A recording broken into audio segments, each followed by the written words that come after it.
Cash rules everything around us. Money is a tool, it shouldn't confound us. We show you the do's and don'ts, the ins and outs. The financial world is changing, we give you the roadmap. When you follow the paper, watch your paper stack. With innovative thinking that's sure to have an impact. We give facts, cause the more you know will help you navigate this road and avoid potholes. One of the things that just happened to us yesterday was how negative reviews, Google negative reviews. Yeah. And, you know, financial institution, we are at a negative to most businesses of how we can respond to those views because we have an insight on those individuals and, you know, we can't really rebut. So what do we, from the marketing standpoint, that's tough. What do we do in the rebuttal? Like the one that came really across, like we know 110%. We are completely in the right. But how much can you say is the question? Because if you're not going to call them out. Yeah. If you're a local sandwich shop, you know, you can do whatever you want. Say whatever you want to say. You know, you didn't want to pay for your sandwich. You ate it and then complained. You know, so yes, you could go out and say that. You go a long way. Ramifications, but you can't go out there and say that to somebody because you have, you know, possible knowledge of their financial well-being. That's right. And people are just, you know, they get mad. They don't know what to do. Yeah. I understand that. So that's the first thing they go to is I'm going to hit a negative review. You know, that's interesting too, because as a community bank or, you know, or a bank that is very tuned in to the people and the businesses that you serve, you want to have a personalized response, right? As an owner, like the owner on Google. Oh, absolutely. Right? You want to respond and say, hey, respond to that immediately. Look, we're going to respond like a human, right? But you kind of end up boxed in. And occasionally you'll have somebody that by happenstance, they had a negative view and you can fix that and you want to show and, you know, maybe it was a mistake. Sure. Maybe they wrong time, whatever it was, a misunderstanding. Right. And you can fix that. But when it is somebody that is completely belligerent, you know, they're completely wrong. There's absolutely no sense in getting an argument with them on there. And from years in history, you know, as customers sometimes will go from bank to bank. You know, the customers we want are the ones that are happy with their bank. Why are they happy with their bank? Because they're doing nothing. They're not negative. Yeah, they're doing the work on their side. Absolutely. Yeah. You know. Right. So over the years, you know, I can correlate people that come in to open up an account and they come in bashing the previous bank. I would say 99 out of 100 times they're going to end up being a horrible customer. Of course, yeah. They got bad habits. Especially if they came from another community-oriented bank, because the community banks really do wonderful service. If it's not within their direct policy, they're going to talk to the individual. There's people there. They're not dealing with automated responses. They're not on a 4-hour wait to find out a little dispute. So, you know, I know right off the bat, alarms are going off if somebody comes in to open up an account and they're bashing the local community bank. Right. It's like dating, you know. Absolutely. That person says so many bad things and they had such a bad experience, and this you know, my ex this, my ex that. Well, you're about to be the next. But do you think consumer reviews, other consumers reading those Google reviews, you know, I think for the most part they do throw those out. I think people are becoming more savvy about reading and looking, you know, especially the ones that came in yesterday that were complete spam. And that just to me is like, just spam in general is just kind of baffles me. Like, people spend their time creating spam, right? Like, they obviously don't have any time to do it. But businesses that are happy with your services, I mean, they're not as likely to go out there and say, "Oh, I'm going to create a Google review," because I don't do that. You know, and to your point, even the people who are do have something negative to say, but are upstanding people, they usually don't say anything. No. You know, and it has to be really bad for them to say something. But if you look at these, especially the ones I've never spam posted ones, a negative review on a business. I've posted a few, but to my point, I can't think of one that I've posted. But to my point, though, so for me personally, what I do is I generally won't post anything negative. I just won't go back, right? I just won't engage with them anymore. And a lot of it's restaurants, right? You just have to it kind of comes and goes. But if you look at these reviews, the easiest way to tell if that person's legit or not is to look at how many reviews have they given. Is it 1? And if it's not, if it's like 5, well, are they all negative? Well, that person's probably a negative person. Yeah, you can't make them happy. Right? That's a real easy way to tell. And in general, people that aren't happy, they're negative. They don't like anything. Yeah. So when I leave a negative review, it's sprinkled in there with all my other glowing positive reviews. And I guarantee you the percentage of people who do negative reviews aren't business owners, because they don't understand what that business owner goes to. So even when I have not a stellar service at a small business, you understand there's more context. I understand a lot of things behind it. The employee behind it, is not the image of the owner. Right. And, they've put in their time, soul, everything into it. They can't, they're not working 8 hours, go home and not thinking about it. That's right. So I'm not going to want to impact their livelihood or business. I just won't go back. That's right. When you have to manage employees, you get a sense real quick about how things work, because there's a lot of things on the line. So when you have a bad experience with an employee from someone else, you start thinking about all the things that possibly could be in play and not taking it personally. Yeah. But for sure, I think a lot of reviews in the beginning, people were looking into them, and now I think they've really become watering down because the negative ones show up. And especially, not granted the major banks, you can go into the Reddit subreddits, and people do have plenty of complaints. I mean, I have plenty of complaints with service in regards to dealing with a large bank, because I'm going to have accounts at other banks because I want to see what they do. I'm not going to just live in my own world and only have an account with Surety Bank. I'm going to have accounts at other banks. I'm going to play with their online banking. I'm going to see what is needed for, where we need to go. Well, since we're talking about this, I think the pressure has really been put on over the last decade with Amazon. Amazon moving everything to one click buy, and, everything having, like, they're doing it really well. I mean, I can order a phone case and it comes tomorrow, right? That's crazy that is even possible, but it's embedded in our subconscious now that I don't have to go out and do anything, really. I can just order it. Well, it'll come to me. It's amazing, though. You get that, but try to get an answer from Amazon that quick. Yeah, that's true. But they built it in on the front end. So if I don't like it, I just send it back. I just drop it off at UPS store or wherever, so it's like that whole process of taking something back, they've made so easy too. Yeah. Which actually would probably lead us right into our conversation that we want to have today. But, it to me, they've put the pressure sort of indirectly in this way on small businesses, because now small business owners are under the same sort of jurisdiction as Amazon is, or another bigger company that can do these things. I think there's still a lot of benefits that small business owners have and can offer their customers that Amazon and those bigger companies can't, just because they're more nimble. But there's pressure there, I think, on the service side. Absolutely.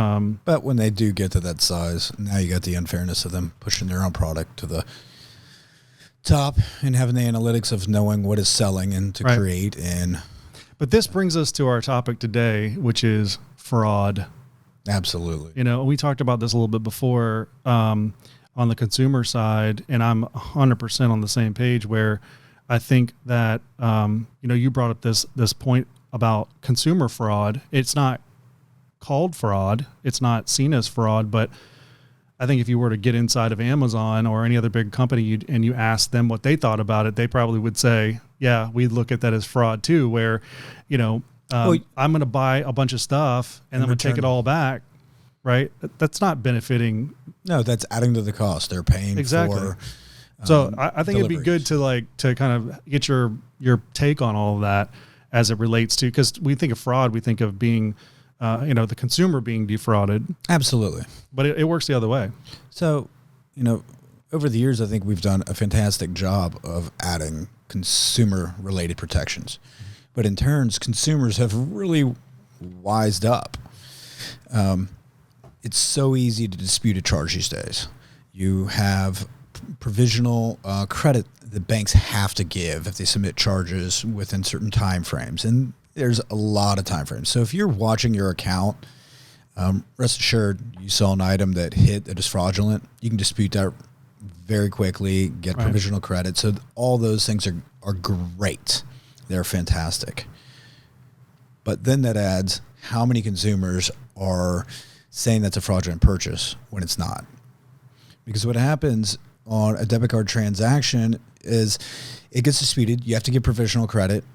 How are we truly to know the dispute, or is it buyer's remorse? Instead of returning that item to where they bought it from and going through that manufacturer, they dispute it. Or we've also seen over the years, as things get closer to payday, why is it, consumer fraud increases, or the chargeback, oh, that didn't hit, increases. It is correlated. So out there, I haven't seen really great statistics of, consumers. They call it friendly fraud. I remember that coin was termed that consumers are just disputing the charges on their credit cards or debit cards.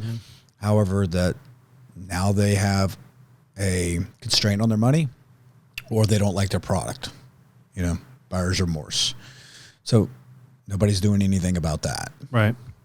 And the networks that are processing this, and the people that get hurt the most are banks, card issuers of the cards, not the networks that are processing, but the banks that sponsor those cards, and then the merchants. So the merchants are getting hit hard. And they're the ones that take the full brunt of it, right? Oh, absolutely. So let's work out the scenario. I think it's kind of interesting. I think a lot of people think about this, but don't really get to an answer. If I buy something from a merchant or let's say there's actual fraud, right? And someone steals my card and buys whatever from whomever. Yeah, a retail store buys clothes. Yeah, and that's a $150 purchase, and I say, no, that wasn't me. Well, I move on with my life, and walk me through how that works from a banking standpoint, or even more for a credit card. Who gets hurt? I mean, I would think the merchant would be the one. And two, depending on the size, banks, if it's a little level, $30, $40, banks on a debit card end up eating it majority of the time. It's not even worth when we're disputing it through the issuer or the card provider, whether it's Visa base, MasterCard base. And this is from a debit card standpoint. Yes, okay. On a debit card standpoint. Yeah. The banks that issue the debit card are the ones that are having to dispute that. Yeah. So in terms when we dispute it, a $20 charge, we're eating it. Yeah. And there's certain industries that have a lot stronghold: gas industry and hotel and car rental industry.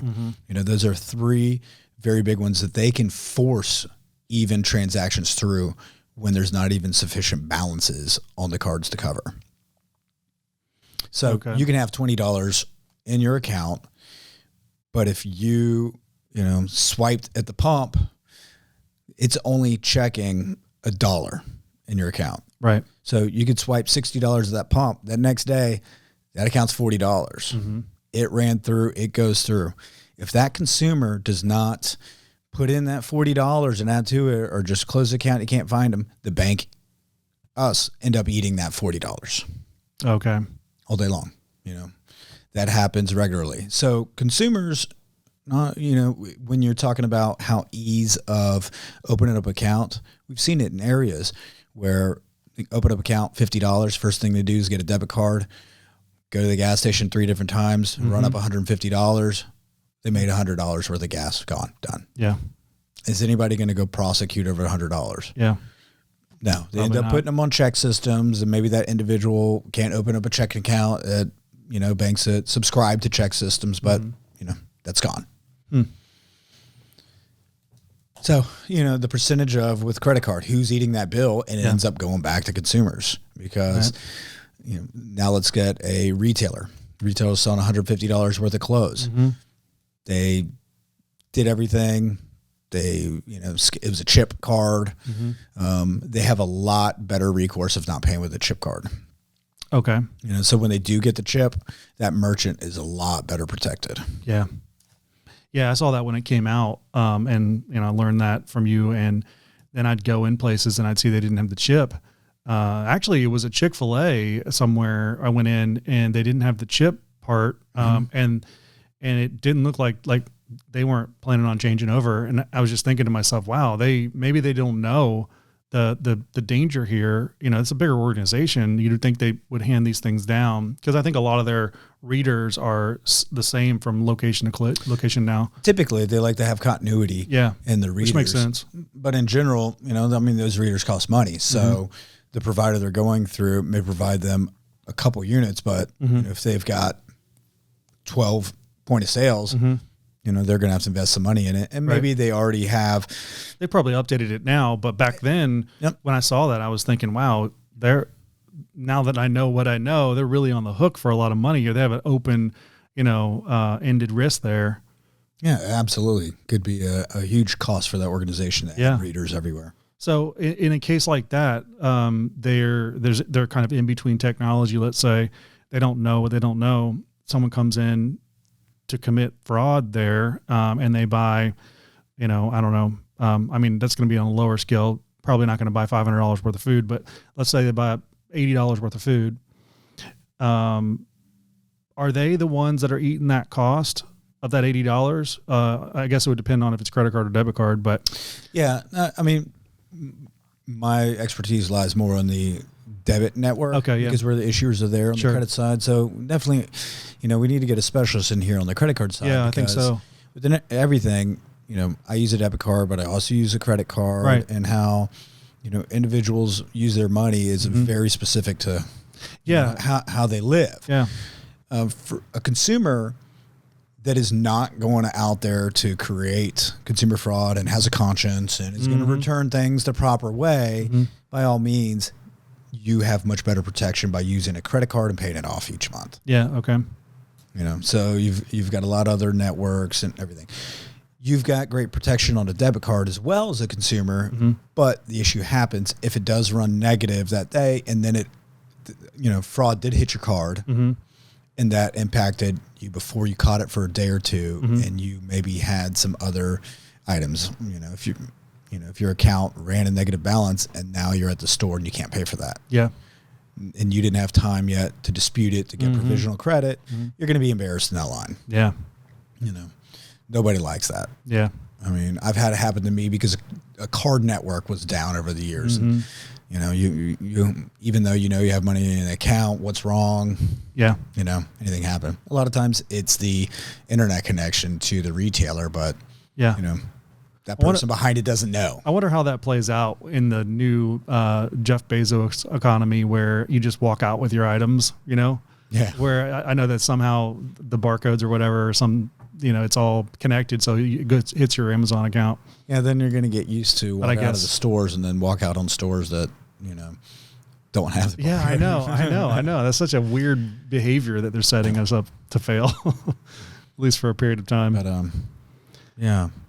So, fraud on the debit card. So there is a side. So, banks, when you have easier onboarding, when you don't have that up front, when you go from in-person open up accounts to online, you're going to have increased fraud. It's so much easier for a fraudster to open up accounts online than it is to go into a branch. Not to say that it's not easy to go in the branch, because you have stolen identities. Yeah, right. But it takes more time to do that, have to physically drive. So they know bank accounts that have the least amount of friction to open up account is going to have a much higher volume of fraud. That's true. Yeah, so that points back to these fintech type of companies. Oh, absolutely. Automatically thinks the neobanks. When I say the neobanks, the banks that aren't banks, but they provide additional insurance for the pass-through that sit on a core of a bank. They have wonderful front ends. There's amazing front ends, user experiences. But behind that, how profitable are those neobanks? Right. Because there's a disconnect. I don't see them as, sustainable. They don't have the capital ratios that a traditional bank does. They don't have the expectation of the reserves. They're making money on fractional interchange. That's the majority of their shares, of their income is through interchange. But when they offer that ease of friction, which is great, right off the bat, okay, it took you a minute to open an account as opposed to 10 minutes, or you went through identification, and maybe they're going to do it through the background. It's funny to me because, the whole business model is really built around solving the problem of opening an account quickly. But is that what people really care about? I mean, they do care about it, but do they care about it more? Well, marketers come to you and say, bounce rates. And it can get frustrating. When I first demoed the original account opening and you had all these pages to go through and people there, you'd get frustrated. I'm just going to go into the closest bank and open the account. But yes, I would like to open up an account online too, but and it's a lot easier to do in the consumer base. Open up a credit card online. You want to do that on the go, right? But if it is very important, that is a good thing. We do need to get the endpoint of actual consumers, because when salespeople that create the product and they go to the banks, they're going to talk about bounce rates that you had. In their experience, you've got 1,000 people that are on the first page, and because it didn't do it, half of them left. Yeah. Okay, but maybe out of that portion, 80% of them are fraudulent transactions going to be anyways. Right. They're not telling you that. Right. And they're getting paid for everybody that gets approved too. So the companies that are offering that onboarding to banks, they're getting several dollars for all of those engagements, regardless of on the back end, if that customer never puts $1 into their account, or in a month you have to close them down because they end up being fraudulent. They weren't use it. It was a stolen identity. That company still made their money because they're just pushing the users through the onboarding. Yeah. And that in turns, are they a true partner? In that case, I wouldn't consider them a partner. Yeah. If they're not going to share on the downside on that onboarding as well. But, and again, a bank is going to save time and cost of the employees that are handling that transaction. But, there's a fine balance of how much fraud is going to come through. Right. So if you were to speak to other banks, right, that are not digital banks, they're not fintech type startup banks, I think I would be interested to know, like, what would you say to them to how can they bridge this gap? Because to me, it seems like there's a gap between that front end offering and a back end service. And what it sounds like is it might be a core problem. Is it a problem in that if the core is not offering that service, then they're going to have to go outside. Or if their core technology is not offering competitive, they're going to have to go outside, and then it's going to have to be a connection. But when you have the onboarding of a new basic bank account, in this day and age, it's kind of hard to call a checking account because not a lot of checks. Hardly anybody writes checks. So bank account. The bank has to have a reasonable belief of the identity of that person. So when they're loading or scanning their possibly driver's license or other form, certain identification, there's certain criteria that bank can set in the front end, and then it's going to run through another scan of that identification. But if that fraudster has already bought and stolen identity on their webs, it's going to pass. That's right. It's going to pass through.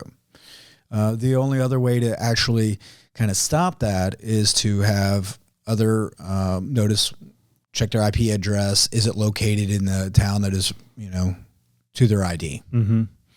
Is the address match? So, a lot of times they're going to have a different address. Oh, I just moved to this area. Those are all flags. Yeah. Those need to get pushed aside. Right. And that is the thing, if you're opening up an account with stolen ID, you're not going to want statements to go to the address, but also they're going to do e-statements. So if they're doing e-statements and, okay, great, they know the ID, the address, you're never going to physically mail that to them unless you're going to mail the debit card to them. Right.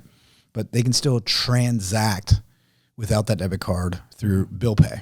So even though you've got a couple checkpoints that, if you're thinking that as a bank, you're going to, all right, we verified the address through, a e-file, e-check, and e-verify that address is associated with that known person. Everything checked those boxes. And, well, they don't have access to your account. They order a debit card. It's not true. They've got online banking.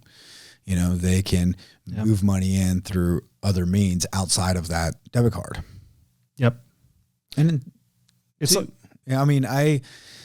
I won't say the name of one of the neobanks, but I remember logging in a couple years ago, creating name, profile.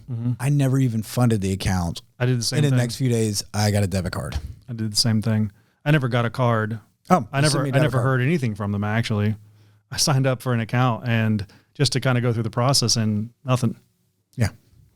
It's like, to me, if I'm, So banks are so scared of, they're also fear of missing out. And there's high success on the other end that we're seeing, but also in these neobanks, we don't have the vision of, we're seeing their valuations, but their valuations of the business is not correlating that. Are they actually making any money? Yes. So, the banks going into it, highly mistaking as far as how much extra money or savings they're really going to make. So, you've got to layer on the IP address. Is it associated to the address on file? Delay. And that's the other thing that does add friction. Do you immediately give them access to bill pay? Do you wait 30 days?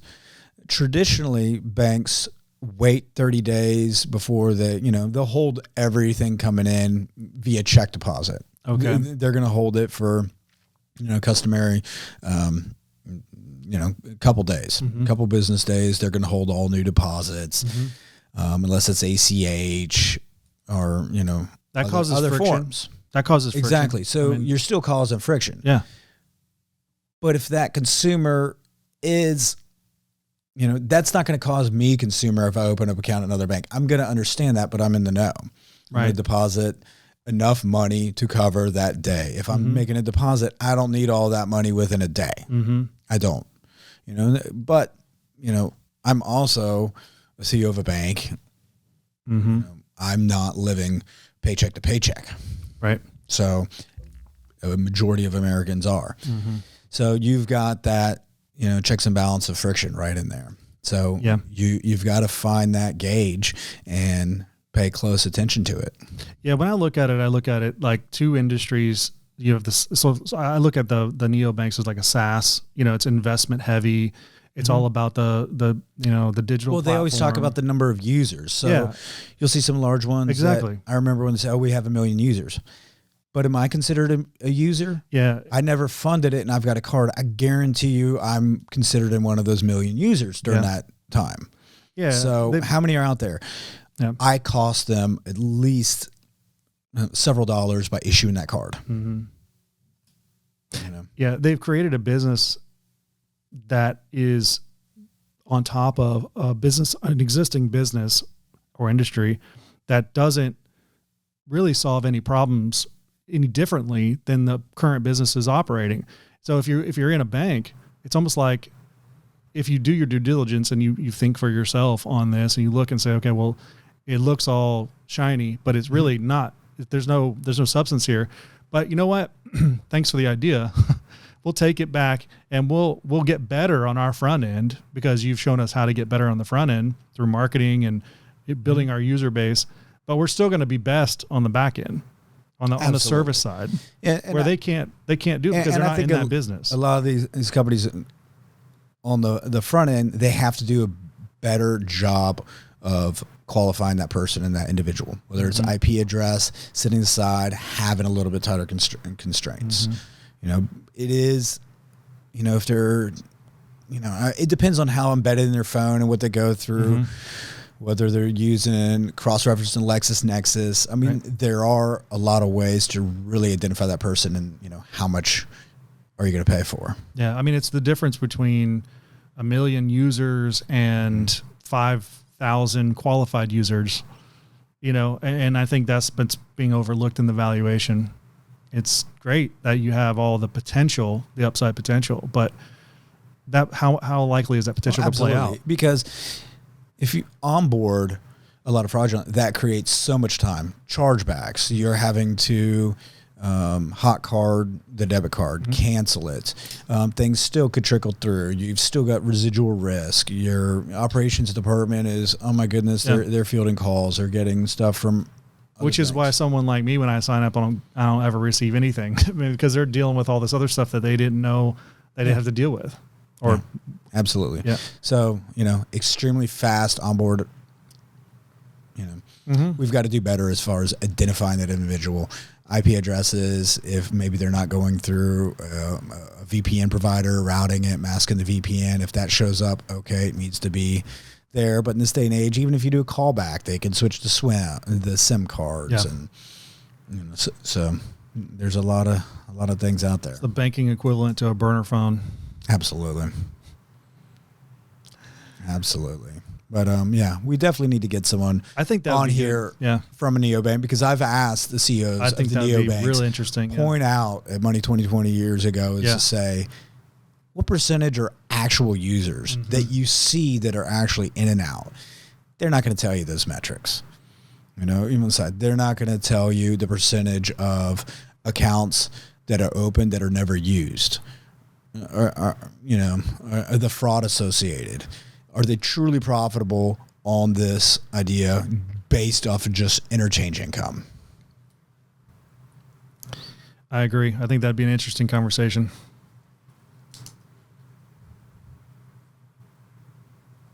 But, definitely we can drill down a lot more on the consumer fraud by getting some people here and experts and see, what they see the percentage of the friendly fraud happens. I mean, I remember an old statistics as far as, I started banking 20 years ago, bank robberies. Mm-hmm.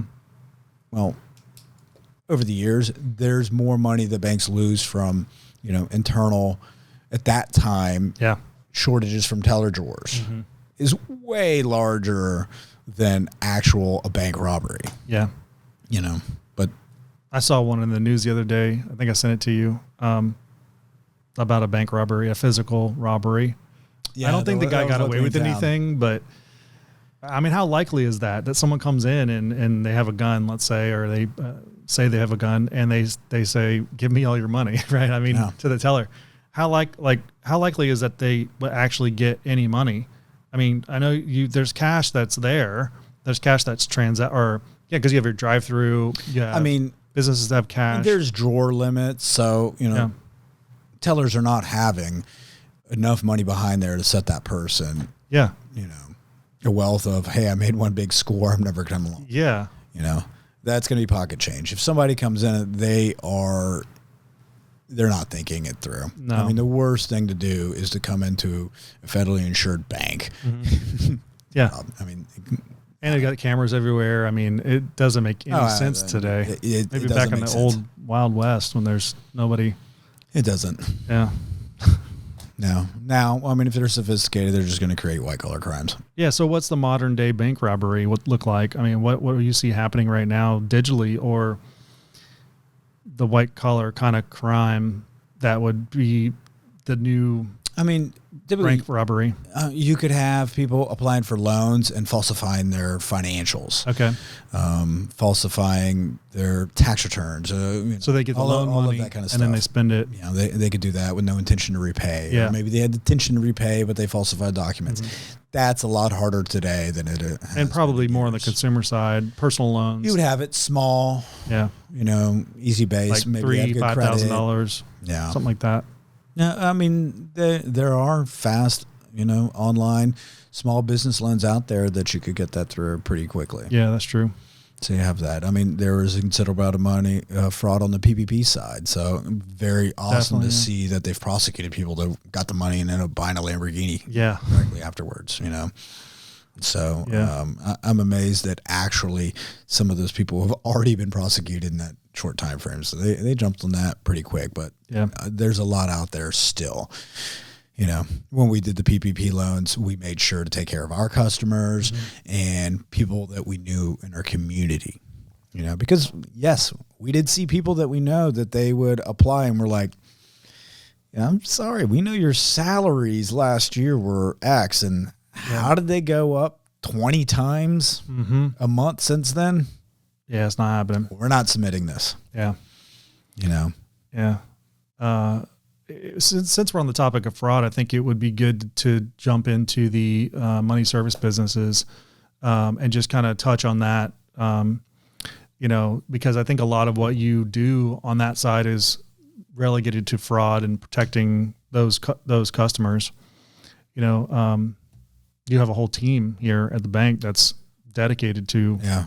Yeah. A good portion of our customers are money service businesses, you know, that provide financial products to underserved areas. You know, they may be the only place in that community in walking distance or speak the language of the local community. They're embedded in, they know, and that are able to transact, you know, their financial life, and whether it's cashing their payroll check, whether they're able to bill pay, provide, you know, the financial services they need. And so in our network, what we do, since we've got a large amount of them and we've got a lot in designated high areas, you know, high HIFCA, you know, high intensity drug corridors. If you're in a major city in Florida, you're in the high intensity drug corridors. Over the years, Florida's been known huge for medical fraud, you know, treasury fraud, all of that. So when we see something from one of our customers, we put the bulletin out to everyone. Yeah. You know, because there will be a rash of, okay, we know this one is up to no good. This looks like medical durable fraud. This looks like, you know, and you'll see, we can even see them go from, you know, one check casher and then to another unrelated that we happen to be in our network on the other side of town. Well, that's also kind of a flag. Like, people are typically creatures of habit. They're going to go to the same locations they're used to. Maybe it's, you know, close to their work, close to their home. Right. Maybe out and about, you know, they kind of plan these things. Yeah. So, you know, when you see, you know, the same like things hitting multiple, that can tee off. And then if maybe one of our customers had a return where they got stuck, now, oh wait, put the bulletin, they're going to go to the other check casher. So if that check casher stopped it, you burn me once, see you later. They're just going to go to the next one and the next one and the next one. Right. Yeah. So, you know, that's one of the things we found was very good, you know, to provide our customers with that. Yeah, that's awesome. What else you want to say about fraud? You know, I think we need to dive deeper into what banks can do on some of the cards. And, you know, obviously, you know, we need to protect the consumers, but, you know, there also has to be, you know, consumers need to be educated as well. You know, we need to do away. There are, if you're just buyer's remorse, you know, you really need to go through the right channels. Now, there are times where, yes, you're going to have a retailer that is not honest. They knew their product was crap.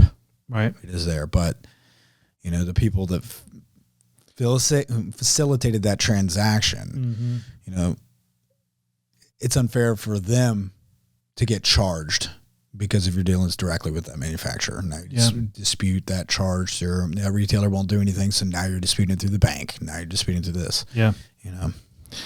Yeah. I mean, there's dishonesty and both sides on the whole thing. Yeah. I think it'd be cool to have some business owners in too. Some online retailers.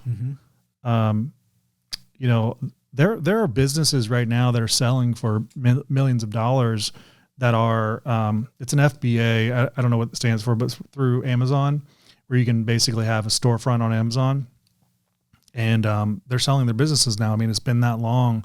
People have built up businesses that they're selling products through Amazon exclusively. Yeah, and they're just drop shipping. And now they're selling that business to someone else for millions of dollars. So, you know, the new retailer, the new online retailer. But that is also scary to buy that business. Yeah. Couldn't it change on the whims of Amazon too? So you're not in control. Completely. But I think the type of person who would be in a business like that, individual, I mean, because it could be part of a bigger business. That's one avenue that they're serving. But yeah, I mean, I think in a larger scope, a business that sells t-shirts and they sell them on Etsy and eBay and Amazon and through their store and through their website. Amazon, I don't know how it all works because I'm not that deep into e-commerce, but if it's one part of your portfolio of where you're selling, that makes sense. And I think there's a value to that. But as a whole business, you're right. I mean, it's a big risk for someone that's coming in, but it's a big thing right now. It's a trend. Like people want to do the drop ship thing, and it's just like anything else. You want to become a millionaire with Bitcoin or. Well, I mean, people are able to do that as their side hustle. They're able to start after their normal job and see how that grows and blossoms. So it's awesome that they're able to create that. Right.